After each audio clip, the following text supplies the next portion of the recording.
എല്ലാവർക്കും നമ്മുടെ പുതിയ വീഡിയോയിലേക്ക് സ്വാഗതം. ഇന്നത്തെ നമ്മുടെ റെസിപ്പിയെ ഇപ്പോൾ സോഷ്യൽ മീഡിയയിലെല്ലാം തന്നെ വൈറലായിട്ടുള്ള മസ്ക ബണ്ണും അതുപോലെ തന്നെ ഒരു ഇറാനി ചായ ആണ്.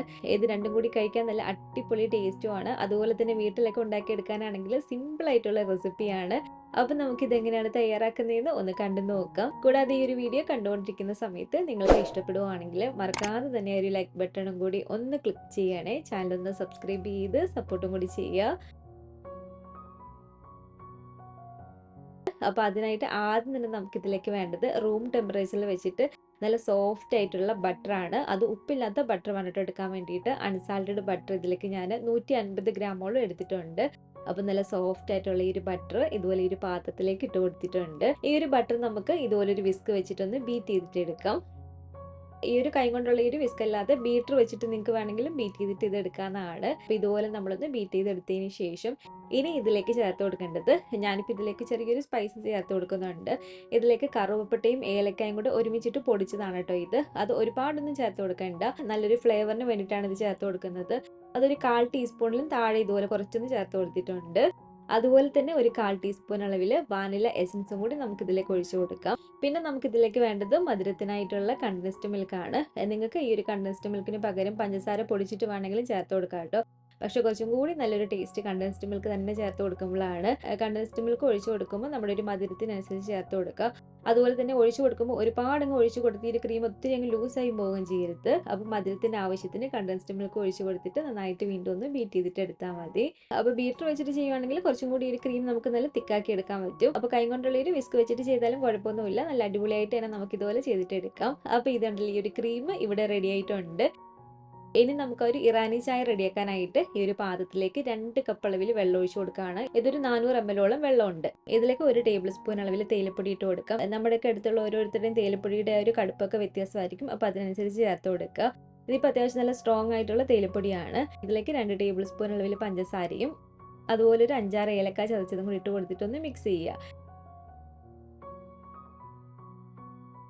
എന്നിട്ട് ഇത് നമുക്ക് ഇതുപോലെ മൂടി വെച്ച് അടച്ചു വെച്ച് കൊടുക്കുക. മൂടി വെച്ച് അടച്ചു വെച്ച് കൊടുക്കുമ്പോൾ ഒട്ടും തന്നെ ആവി അങ്ങനെ പുറത്തേക്ക് പോകാത്ത ടൈപ്പ് മൂടി വെച്ച് വേണം നമ്മളിത് അടച്ചു വെച്ച് കൊടുക്കാൻ വേണ്ടിയിട്ട്. ഈ ഒരു മൂടിയിൽ ഹോളുകളൊന്നുമില്ല. ഇപ്പം നമ്മൾ എടുക്കുന്ന ഒരു മൂടിയിൽ ചെറിയ ഹോളൊക്കെ ഉണ്ടെങ്കിൽ അത് അടച്ചു വെച്ച് കൊടുക്കുക. നമ്മൾ ബിരിയാണിയൊക്കെ ദമ്മിടാൻ വേണ്ടിയിട്ട് മാവ് കുഴച്ച് സൈഡിൽ ഒട്ടിച്ച് കൊടുക്കത്തില്ലേ, അങ്ങനെ ഒട്ടിച്ച് കൊടുത്തിട്ട് ഒട്ടും ആവി പോകാതെ ഇത് ചെയ്തിട്ടെടുക്കാറുണ്ട്. ഞാനിപ്പോൾ ഇവിടെ എടുത്തിരിക്കുന്ന മുടിയിൽ ഒട്ടും തന്നെ അങ്ങനെ ആവിയൊന്നും പോകത്തില്ല. ഇതിന് നമുക്കൊരു 30 മിനിറ്റ് ആണ് ഇത് തിളപ്പിക്കേണ്ടത്. 20 മിനിറ്റ് മീഡിയം ഫ്ലെയിമിലും 10 മിനിറ്റ് നമ്മൾ ലോ ഫ്ലെയിമിലിട്ട് കൊടുത്തിട്ട് ഇതൊന്ന് തിളപ്പിച്ചിട്ടെടുക്കുക. അപ്പോൾ അത് ഇവിടെ ഇരുന്ന് തിളക്കട്ടെ. മറ്റൊരു അടുപ്പിലേക്കൊന്ന് മാറ്റി വെക്കുകയാണ്.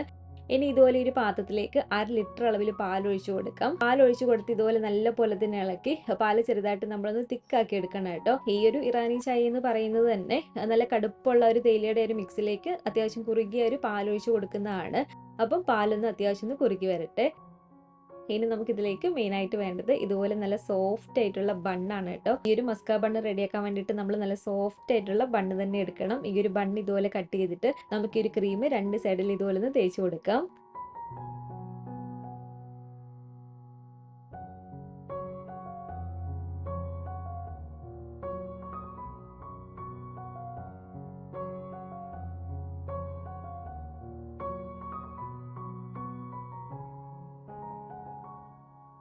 ആ ഒരു ബണ്ണ് തമ്മിൽ ഇതുപോലെ ഒട്ടിച്ചതിന് ശേഷം ആ ഒരു സൈഡിലെല്ലാം തന്നെ ആ ഒരു ക്രീമും കുറച്ചൊന്ന് ഇതുപോലെ ഒന്ന് തേച്ച് കൊടുത്തേക്കുക.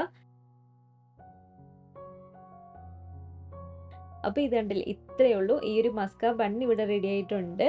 അപ്പോൾ ഇതിപ്പോൾ കണ്ടില്ലേ, ഈ ഒരു പാൽ അത്യാവശ്യം നമുക്കൊന്ന് കുറുകി കിട്ടിയിട്ടുണ്ട്. അത്യാവശ്യം ഒന്ന് കുറുകി വരുന്ന സമയത്ത് അതിൻ്റെ ഒരു മധുരത്തിനായിട്ട് കുറച്ച് കണ്ടൻസ്ഡ് മിൽക്കാണ് കേട്ടോ ഞാൻ ഒഴിച്ചു കൊടുക്കുന്നത്. നിങ്ങൾക്ക് പഞ്ചസാര വേണമെങ്കിലും ചേർത്ത് കൊടുക്കാം. നമ്മുടെ ഒരു മധുരത്തിനനുസരിച്ച് വേണം അതൊക്കെ ചേർത്ത് കൊടുക്കാൻ വേണ്ടിയിട്ട്. അപ്പോൾ ഞാനൊരു മധുരത്തിനായിട്ട് കുറച്ച് കണ്ടൻസ്ഡ് മിൽക്കും കൂടെ ഒഴിച്ചു കൊടുത്തിട്ടുണ്ട്. ഇതുപോലെ ഒരു പാൽ അത്യാവശ്യം ഒന്ന് ഇതുപോലെ ഒന്ന് കുറുകി വരുന്ന സമയത്ത് നമുക്കതങ്ങ് ഓഫ് ചെയ്ത് കൊടുക്കാം. അപ്പോൾ ഇത് കണ്ടില്ലേ, ഈ ഒരു തേയിലയുടെ ഈ ഒരു വെള്ളം 30 മിനിറ്റോളം തിളച്ചിട്ടുണ്ട്. 20 മിനിറ്റ് മീഡിയം ഫ്ലെയിമിലും 10 മിനിറ്റ് ലോ ഫ്ലെയിമിലും ഇട്ട് അതൊന്ന് തിളച്ച് വന്നതിന് ശേഷം അത് നമുക്ക് ഫ്ലെയിം അങ്ങ് ഓഫ് ചെയ്ത് കൊടുക്കാം. ഇനി നമ്മുടെ ഒരു ചായ ഗ്ലാസ്സിലേക്ക് പകുതിയോളം ഒരു തേയിലയുടെ ഒരു മിക്സ് ഒഴിച്ചു കൊടുക്കുക.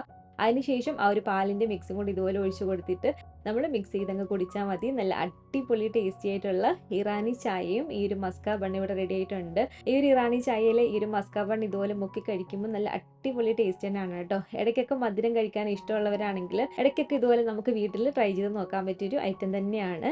അപ്പോൾ ഇതുപോലെ നിങ്ങൾ വീട്ടിൽ ഇത് ഉണ്ടാക്കി നോക്കിയിട്ടില്ലെങ്കിൽ തീർച്ചയായിട്ടും ട്രൈ ചെയ്ത് നോക്കുക. ഉണ്ടാക്കി നോക്കിയിട്ട് നിങ്ങളുടെ അഭിപ്രായം എല്ലാം മറക്കാതെ തന്നെ നമ്മുടെ കമൻറ്റ് ബോക്സിൽ ഒന്ന് വന്ന് അറിയിക്കണേ. അതുപോലെ തന്നെ ഈ ഒരു വീഡിയോ ഇഷ്ടപ്പെട്ടെങ്കിൽ മറക്കാതെ തന്നെ ഒരു ലൈക്ക് ബട്ടണും കൂടി ഒന്ന് ക്ലിക്ക് ചെയ്യുക. നിങ്ങളുടെ ഫാമിലിയും ഫ്രണ്ട്സും എല്ലാം ആയിട്ട് നമ്മുടെ ഒരു വീഡിയോ ഒന്ന് ഷെയർ ചെയ്ത് കൊടുക്കുക. പുതിയതായിട്ട് ഈ ഒരു ചാനൽ ആരെങ്കിലും കാണുന്നുണ്ടെങ്കിലും ഇതുവരെയായിട്ടും ഈ ഒരു ചാനൽ സബ്സ്ക്രൈബ് ചെയ്തിട്ടില്ലെങ്കിലും താഴെ കാണുന്ന ഒരു സബ്സ്ക്രൈബ് ബട്ടണും കൂടി ഒന്ന് പ്രസ് ചെയ്ത് സപ്പോർട്ട് ചെയ്യണേ. കൂട്ടത്തിൽ കാണുന്ന ബെല്ലൈക്കണും കൂടെ ഒന്ന് ക്ലിക്ക് ചെയ്ത് അതിൽ ഓൾ എന്നൊരു ഓപ്ഷൻ തന്നെ കൊടുക്കുകയാണെങ്കിൽ ഞാൻ പുതിയ പുതിയ റെസിപ്പികളൊക്കെ ഇടുന്ന സമയത്ത് നിങ്ങൾക്ക് അതിൻ്റെ നോട്ടിഫിക്കേഷൻ കിട്ടുന്നതായിരിക്കും. ഇൻഷാ അല്ലാഹ് വീണ്ടും നമുക്കിതുപോലെ നല്ലൊരു റെസിപ്പി ആയിട്ട് കാണാം.